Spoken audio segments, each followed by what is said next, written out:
as nossas Bíblias no Salmo de número 96.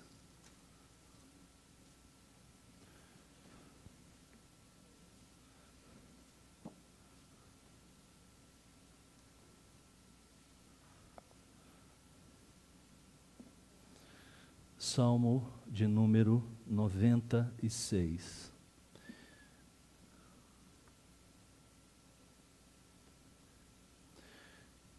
Mais um salmo para nossa reflexão aqui. Nós estamos numa série de exposições dos salmos do quarto livro, né? O livro de Salmos, na verdade, se divide em 5 partes, ou 5 livros. O Salmo 96 pertence ao quarto livro, começa no Salmo 90 e vai até o Salmo de número 106. Eles têm algumas características que, quando foram reunidos, provavelmente o mesmo autor do livro das Crônicas, Esdras, tenha organizado dessa maneira que nós temos, por volta do 5º, 4º século antes de Cristo, embora tenha salmos até de Moisés, como o Salmo 90 é atribuído a ele, muito antes, mas essa forma que nós temos na Bíblia, esses 150 salmos divididos dessa maneira, não foram jogados aleatoriamente aqui no livro dos Salmos, que a gente tem, existem temas que unificam essas partes, e o Salmo 90 ao Salmo 106 tem uma característica muito especial.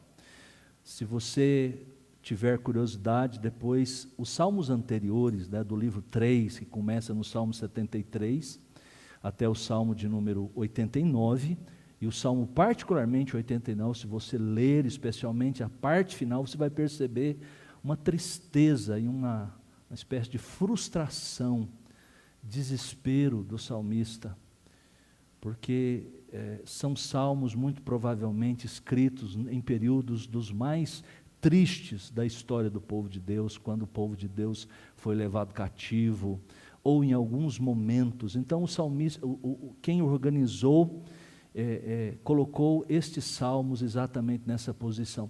Mas o Salmo 90 em diante,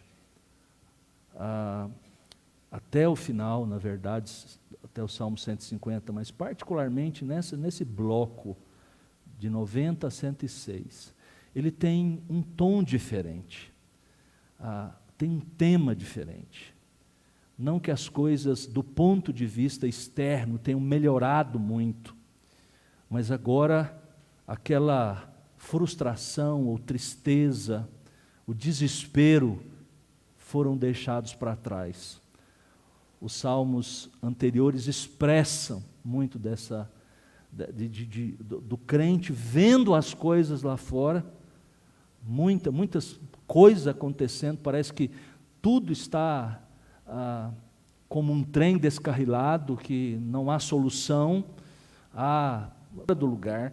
Parece que Deus não é soberano sobre a história, mas quando chegamos no Salmo 90, então uma nova ênfase é dada, e esta ênfase é quanto ao reinado, de que Deus reina. Quem domina sobre todas as coisas é o Senhor. Esse então é o enfoque.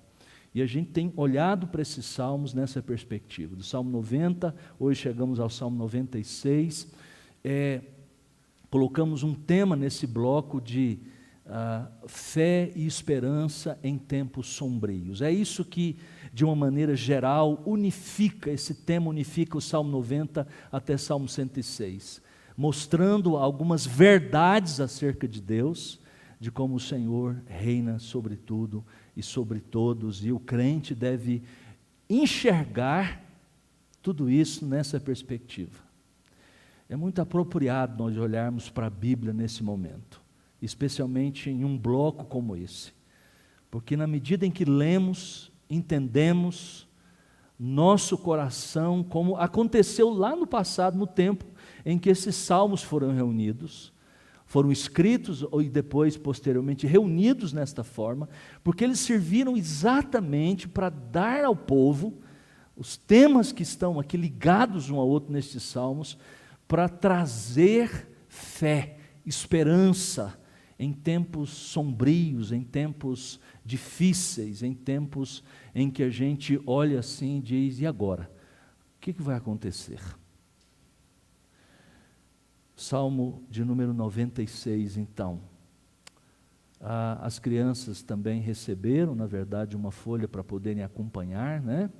Aí podem anotar, fazer as anotações, os pais, mães que estão próximos ajudem, para que a gente possa olhar para esse salmo agora e extrair, ao explicarmos e ao aplicarmos, nós sejamos todos edificados, todos nós, os irmãos que estão aqui, os nossos irmãos que estão ouvindo em suas casas, que Deus possa abençoar cada um nessa hora.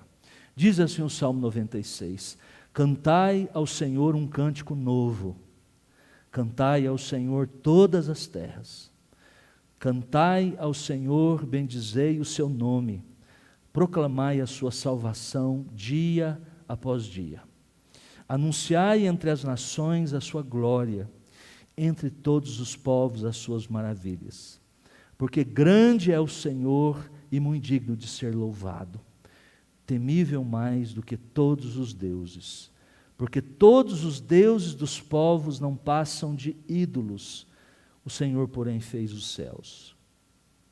Glória e majestade estão diante dele, força e formosura no seu santuário. Tributai ao Senhor, ó famílias dos povos, tributai ao Senhor glória e força, tributai ao Senhor a glória devida ao seu nome, trazei oferendas e entrai nos seus átrios.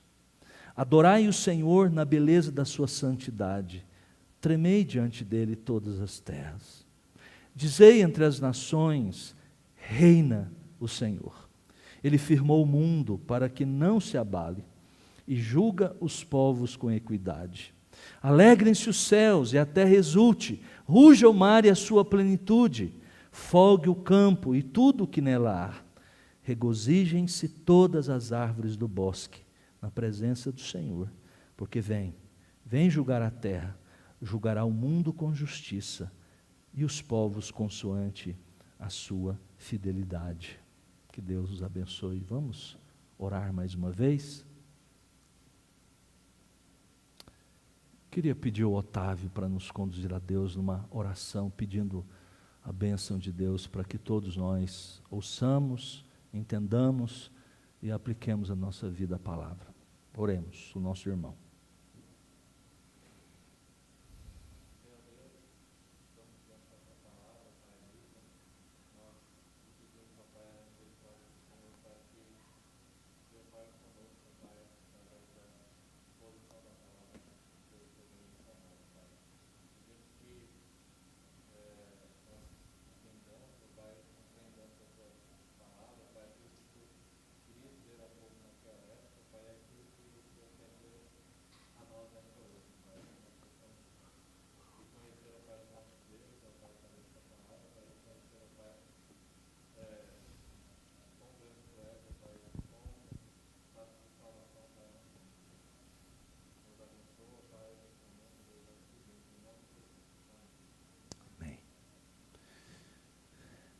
E dentro deste grupo de salmos, do quarto livro, de 90 até 106, há um grupo menor que tem um tema bastante específico, que é o Salmo 96 até 99, que são salmos que têm algumas expressões semelhantes, são salmos que estão ligados por esses temas.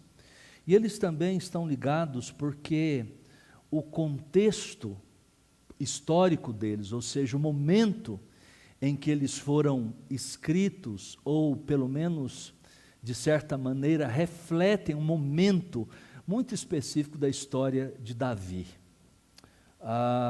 Está lá em 1 Crônicas, no capítulo 16. Capítulo 15, capítulo 16, o cronista nos informa, narra para nós acerca de a arca sendo transportada da casa de Obed-Edom ou Obed-Edom, para Jerusalém. A arca ficou durante muito tempo, numa batalha no tempo lá dos juízes ainda. A arca ficou apreendida pelos filisteus e logo depois, então, foi levada, porque causou um grande problema para aquela nação ímpia, e eles tiveram então que entregar a arca. E essa arca, então, foi parar na casa de um homem piedoso e durante muito tempo hospedar a arca ali.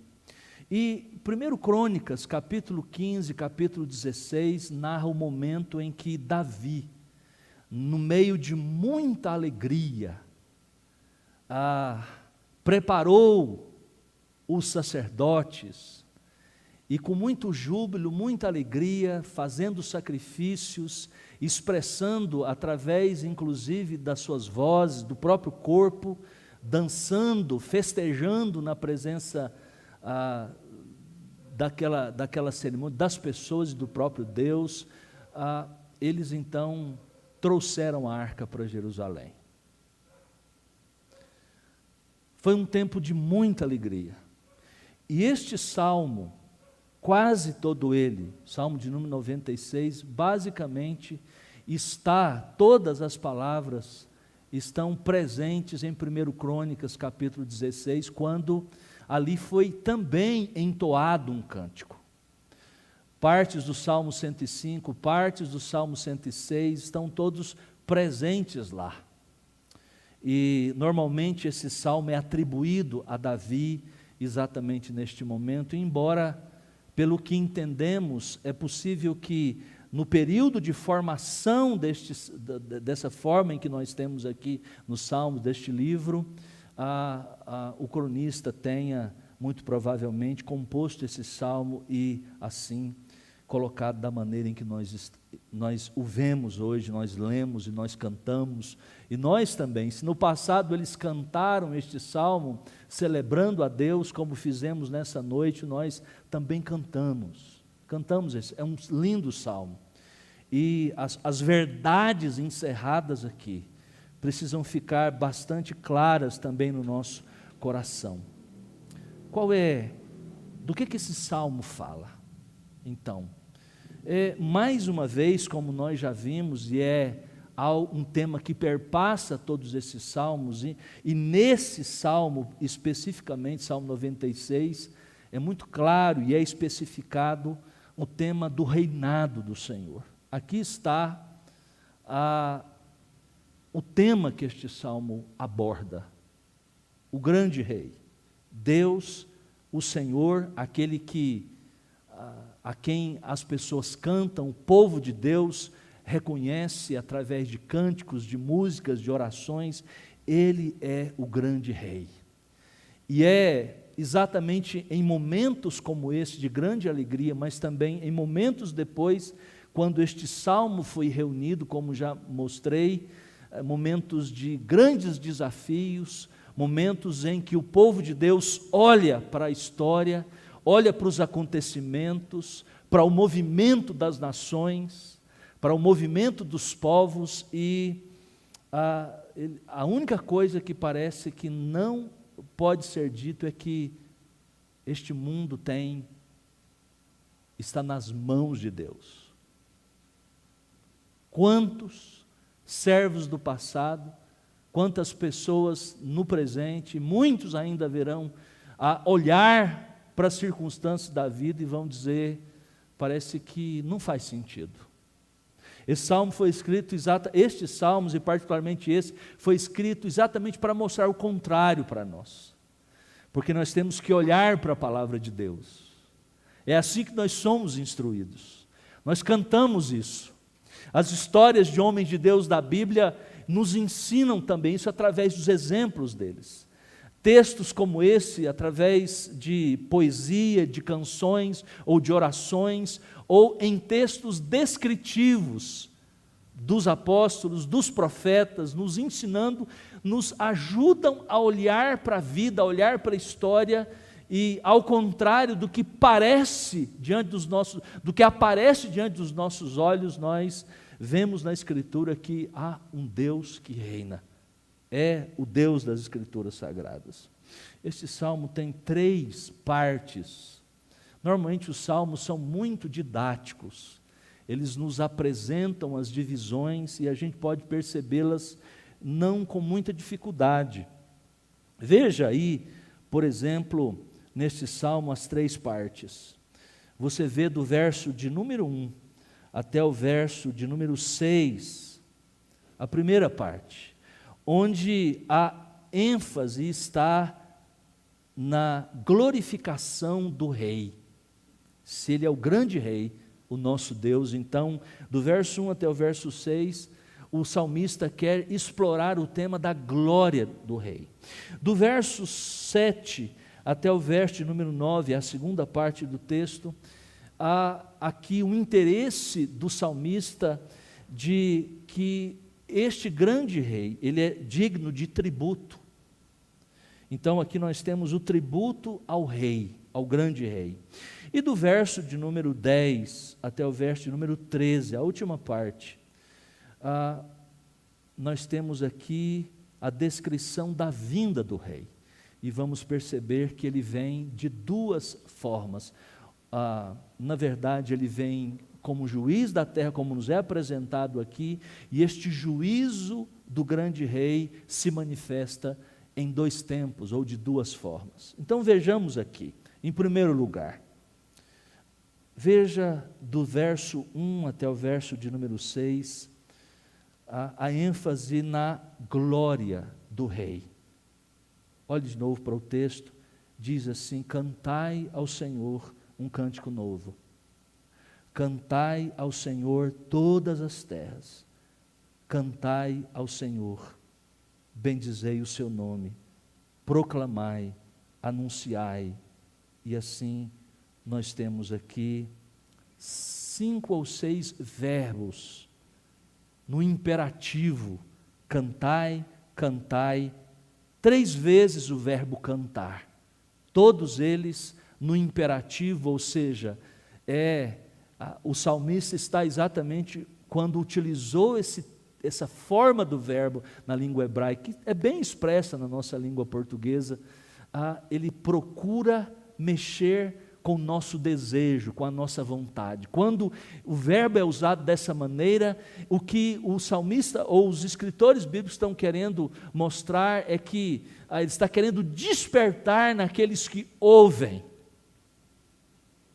o desejo, está querendo mexer na vontade das pessoas. E é interessante nós observarmos que este verbo é repetido igualmente 3 vezes.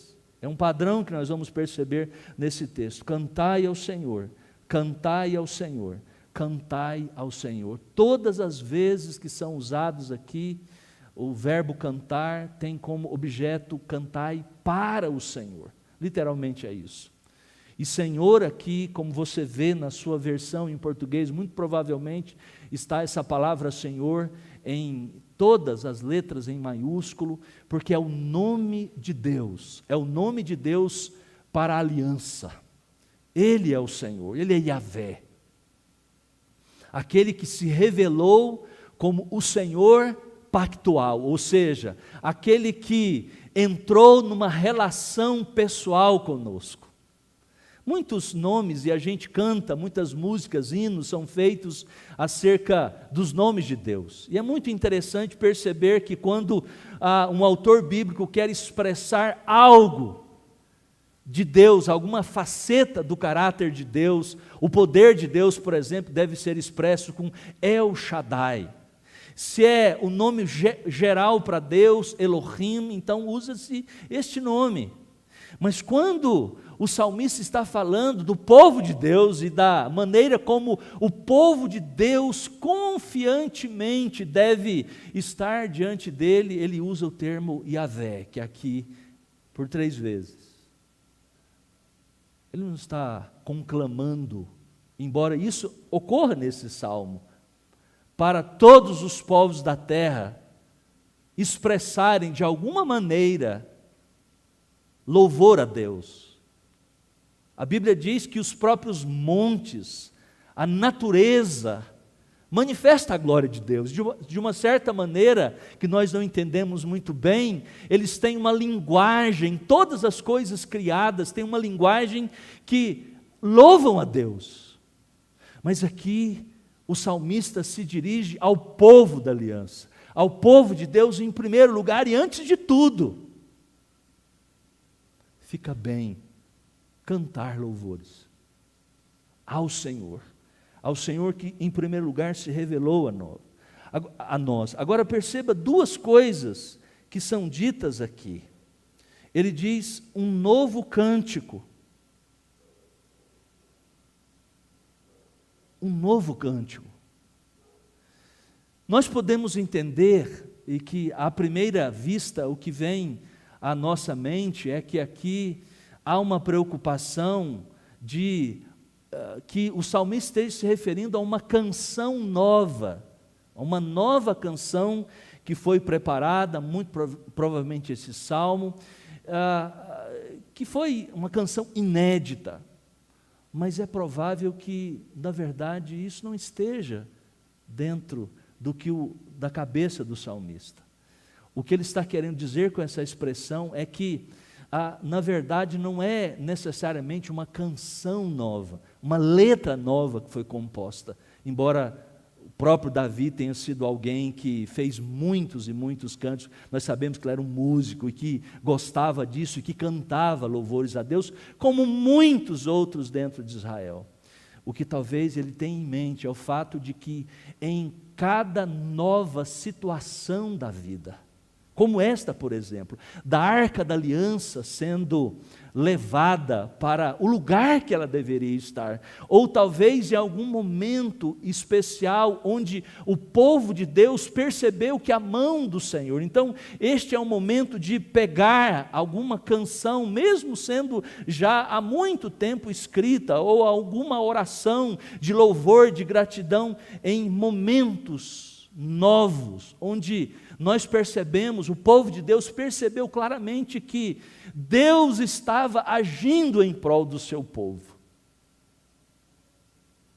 Nestes momentos, quando a fé é renovada, sai dos lábios, nessas situações inusitadas, o desejo de louvar a Deus, e essa se torna, então, na boca destes, uma experiência nova, um louvor novo, uma gratidão a Deus. E outra coisa que nós percebemos é que, irmãos, juntamente com esse canto, há também uma iniciativa de proclamação. O texto diz, no verso de número 3, após a repetição dos 3 verbos para que o povo de Deus cante, ele diz: anunciai entre as nações a sua glória e entre todos os povos as suas maravilhas. A adoração, em outras palavras, o que o salmista está querendo nos apontar, é que depois de conclamar o povo de Deus, de ordenar o povo de Deus que deve cantar louvores, um cântico novo, ele diz que isso não pode ficar conosco no ambiente do culto simplesmente. Ele diz: anunciai entre as nações a sua glória. Deus não quer que estas verdades de que Deus não é simplesmente o Deus criador de todas as coisas, o Elohim, ou o El Shaddai, o Todo-Poderoso, mas é um Deus que também se revela para a salvação, porque este é o Deus da aliança, este é o conceito de aliança. Por isso ele diz que essa verdade, a qual cremos, a qual abraçamos e experimentamos do próprio Deus, as bênçãos da salvação, elas precisam ser contadas entre as nações. É uma antecipação, irmãos, daquilo que o Senhor Jesus, na verdade, veio fazer, quando encarnou-se, como tornou-se um de nós.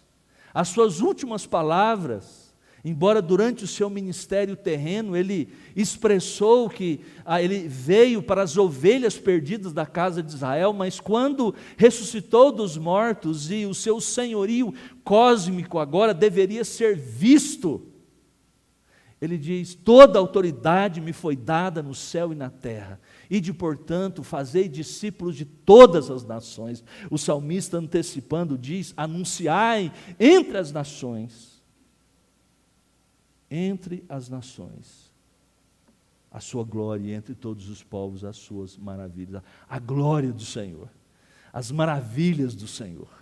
Que Deus é um Deus que faz maravilhas, faz coisas portentosas, coisas maravilhosas. A grande salvação de Deus. Por quê? Agora no verso 5 e no verso 6, aliás, verso 4 e verso 5, ele nos dá as razões disso. Duas delas. Veja o verso 4. Porque grande é o Senhor, e muito digno de ser louvado, temível mais do que todos os deuses. Essa é a razão. Não há outra razão. Por quê? Por que nós somos convocados e nós devemos obedecer e cantar, e cantar, e cantar louvores ao Senhor com os nossos lábios? Ou proferir alguma coisa algo que expresse a grandeza de Deus? Porque Ele é grande. Porque Ele é grande, grande é o Senhor. Não há Deus como o Senhor. Não há rei como Ele.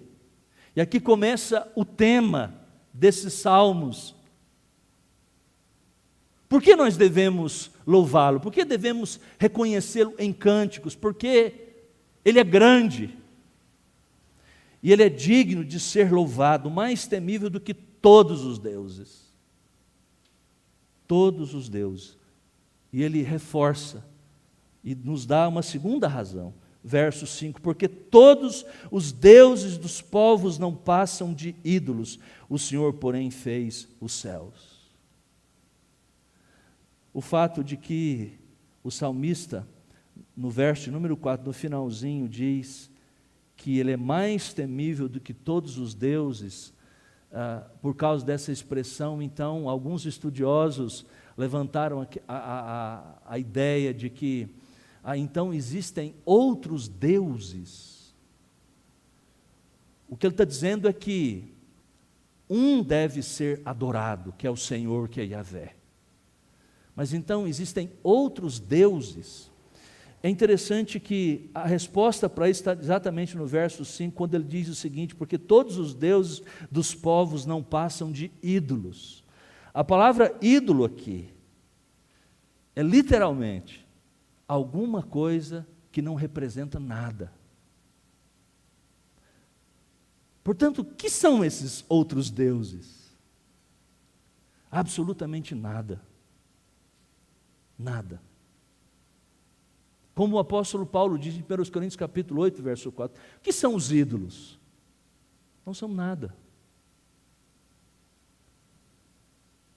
E é interessante que na língua hebraica você tem um jogo de palavras aqui que ele está usando, porque a palavra para Deus é a palavra Elohim aqui, mas a palavra para ídolo é Elilim, ou seja, faz aquele trocadilho que é muito usado muitas vezes na poesia hebraica ou em algumas instâncias da língua hebraica é usado, para exatamente confrontar.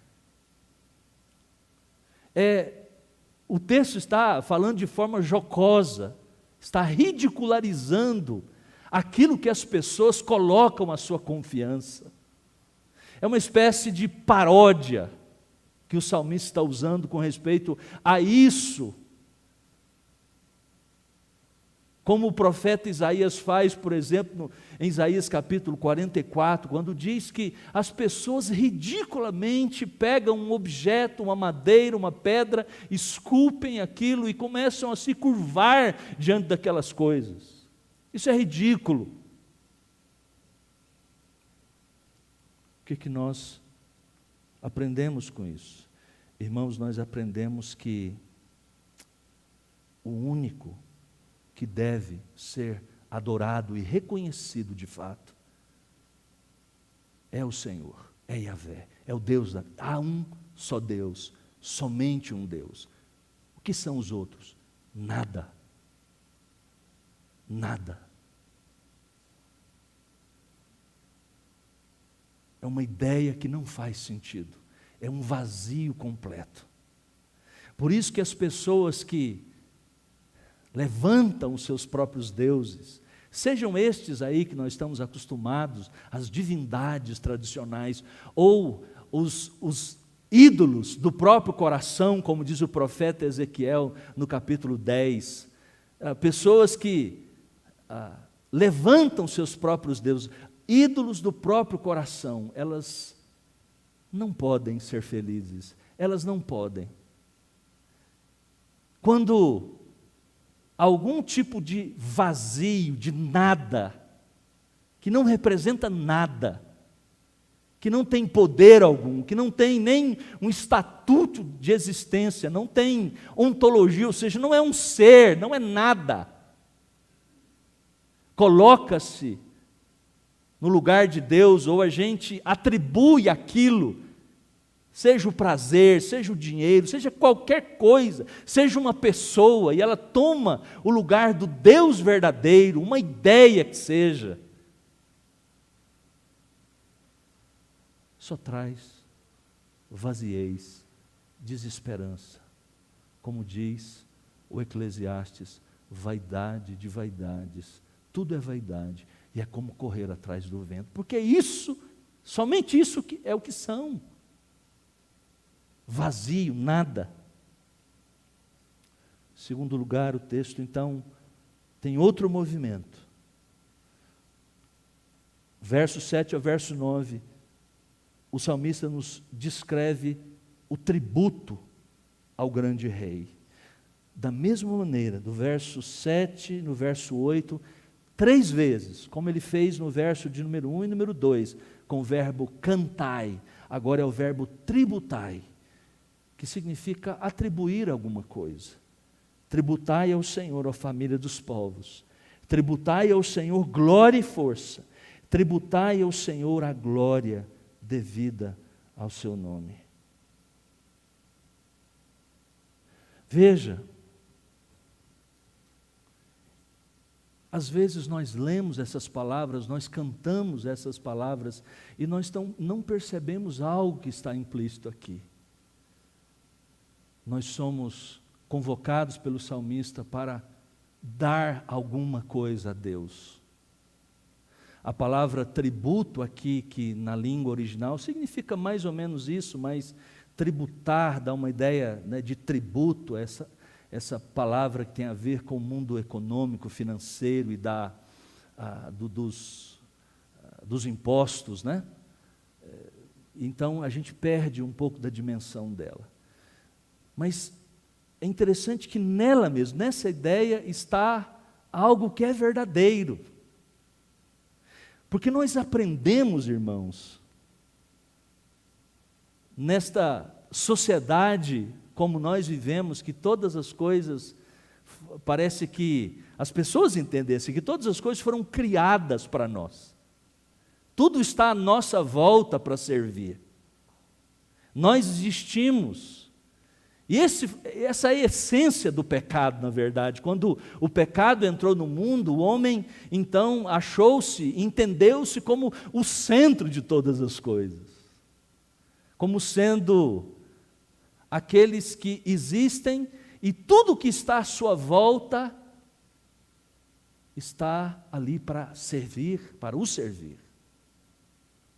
Até os nossos cultos foram transformados exatamente nisso.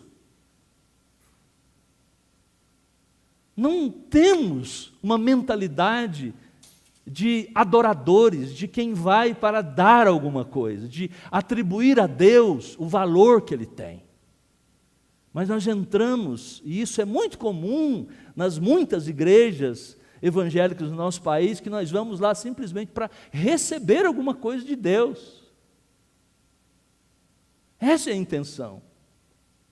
Alguém disse que a mentalidade de consumidores entrou na nossa vida de culto e de adoração.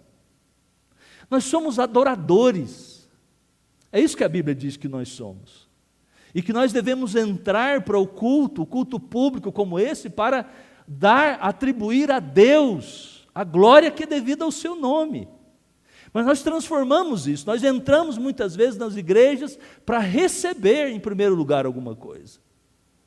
Nós recebemos, a Bíblia diz que nós recebemos, mas na medida em que nós entregamos a Ele, na medida em que nós tributamos a Ele, na medida em que nós o reconhecemos.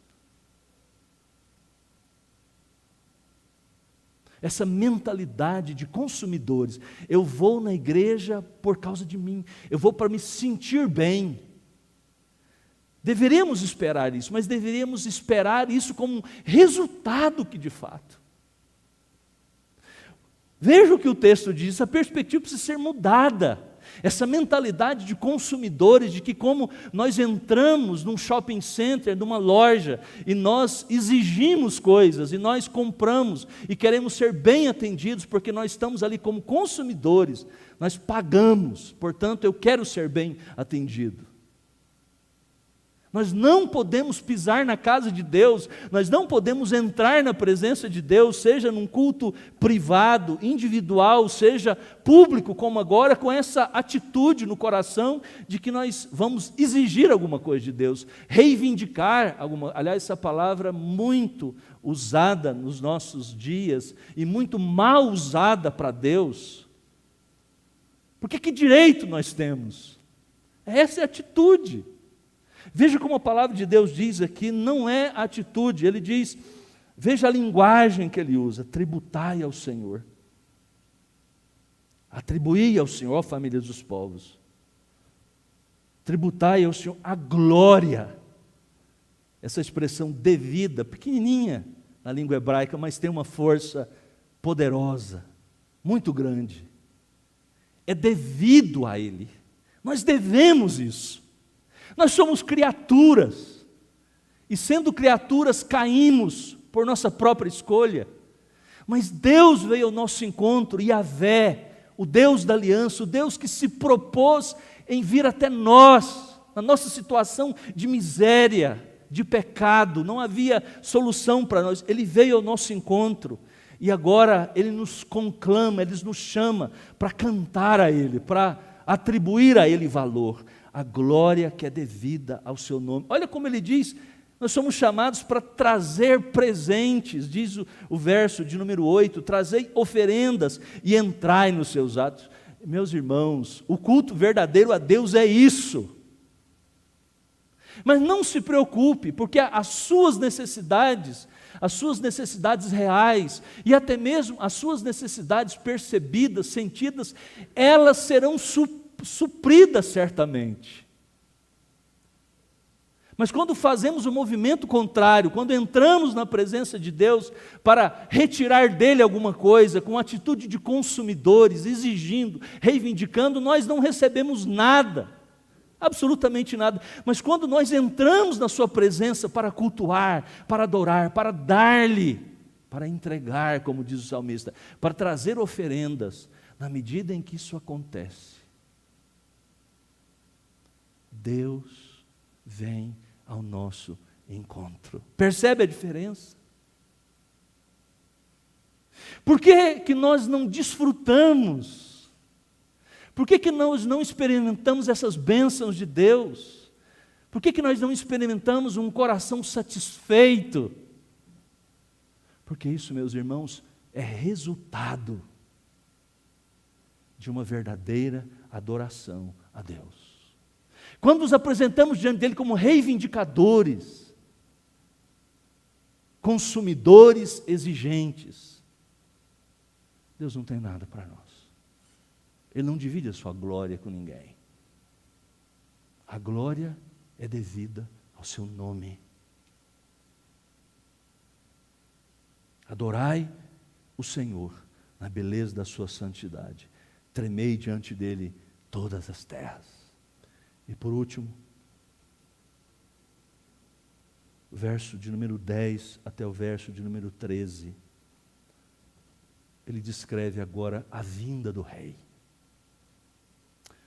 Aqui é o ápice desse salmo, porque ele diz: dizei entre as nações, reina o Senhor.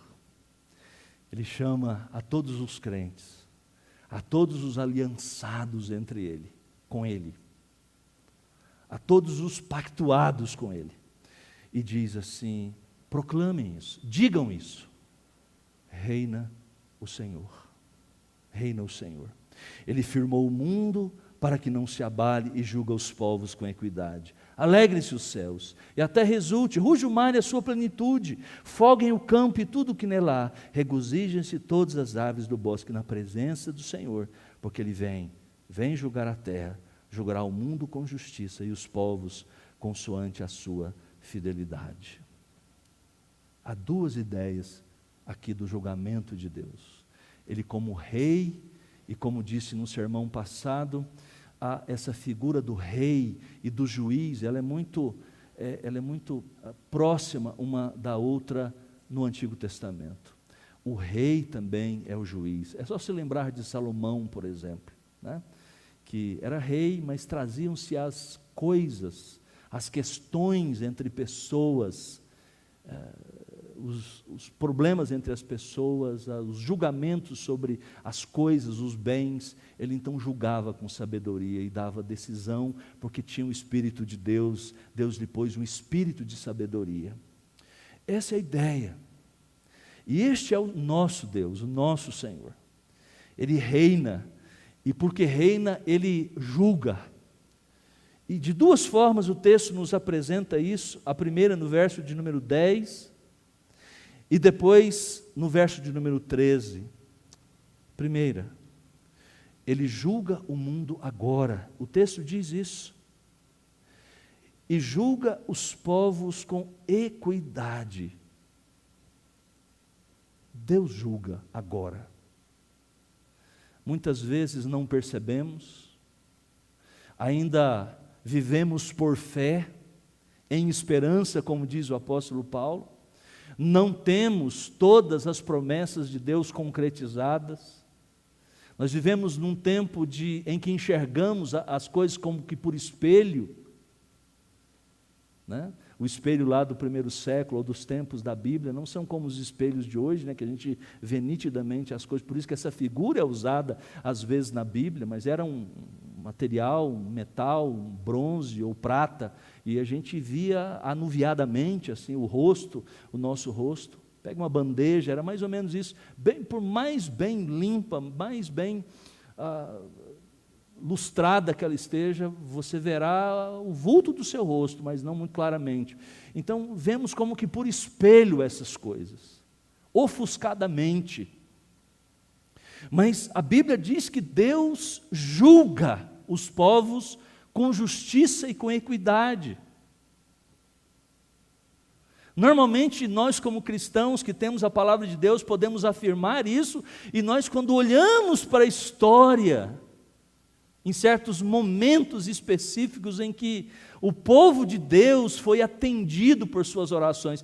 Tempos desses eu estava lendo alguma coisa que me chamou muita atenção.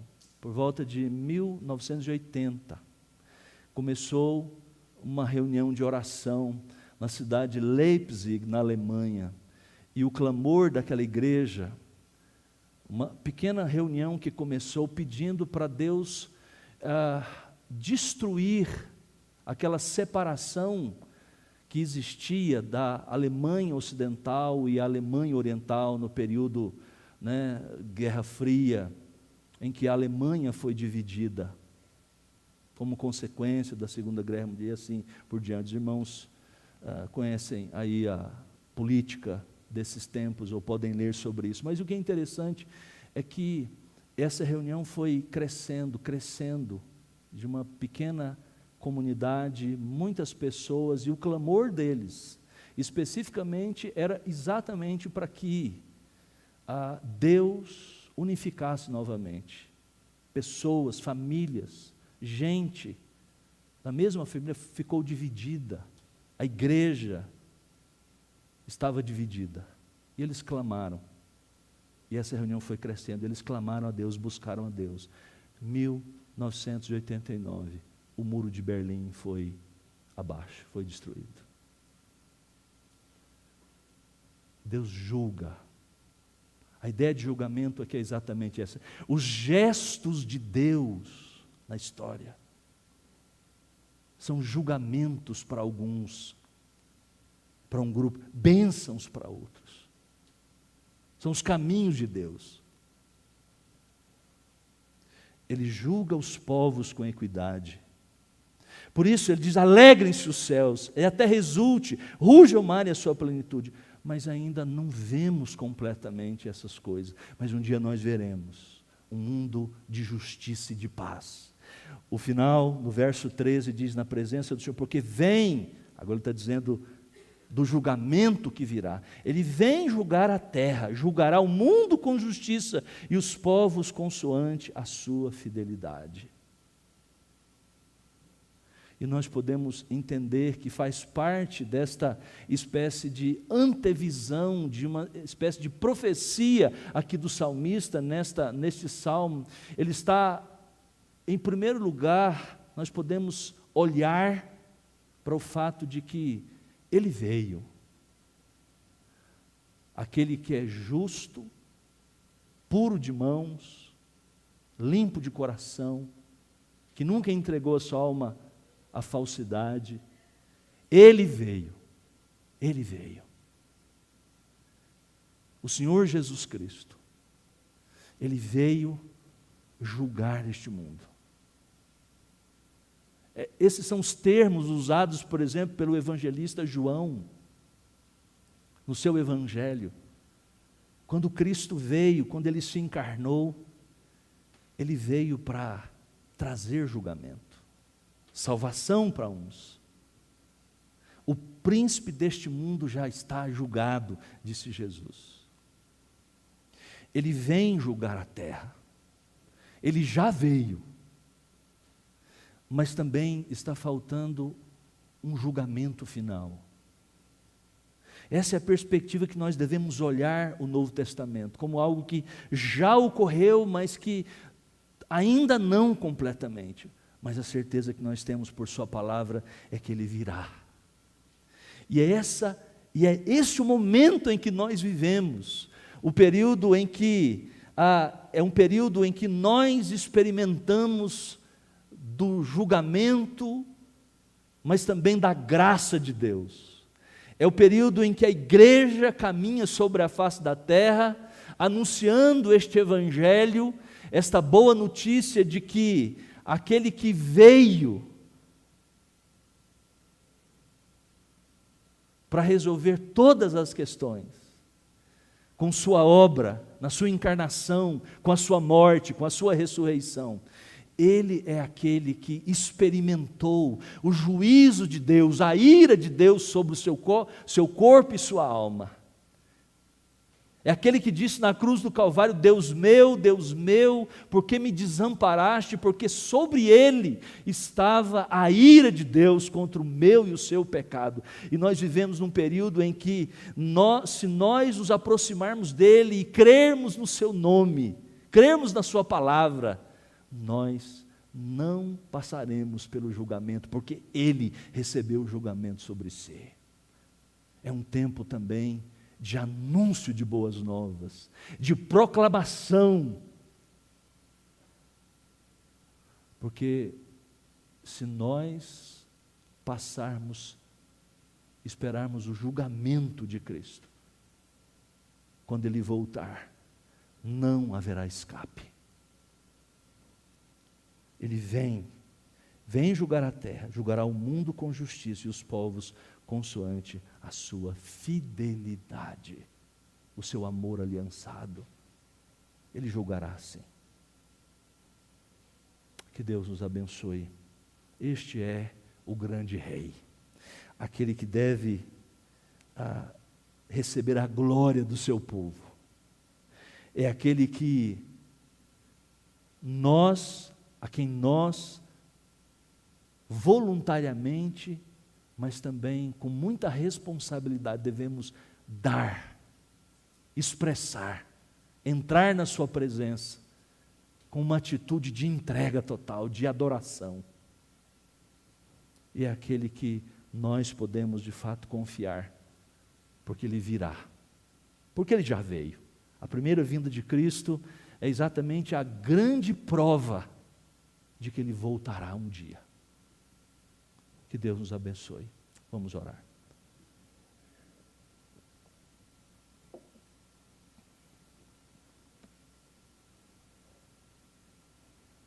Nosso Deus e bondoso Pai Celestial, Senhor, nós te agradecemos porque a Tua palavra abre os nossos olhos para enxergarmos, ó Deus, verdades que estão ocultas às pessoas que não fazem parte da aliança, que não têm a visão que foi dada pelo Senhor.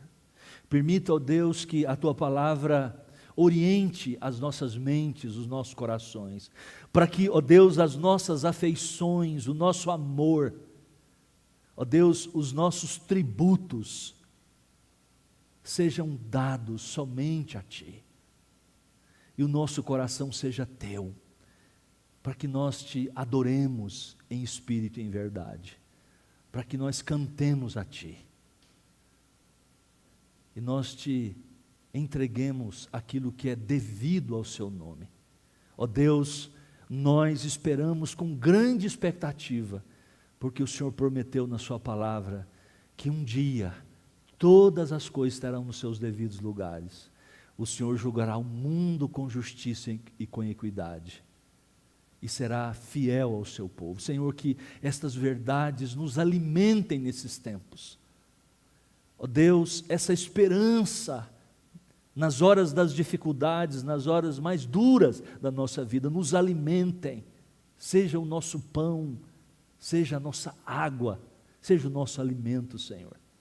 É o que nós Te pedimos em nome, por amor de Jesus.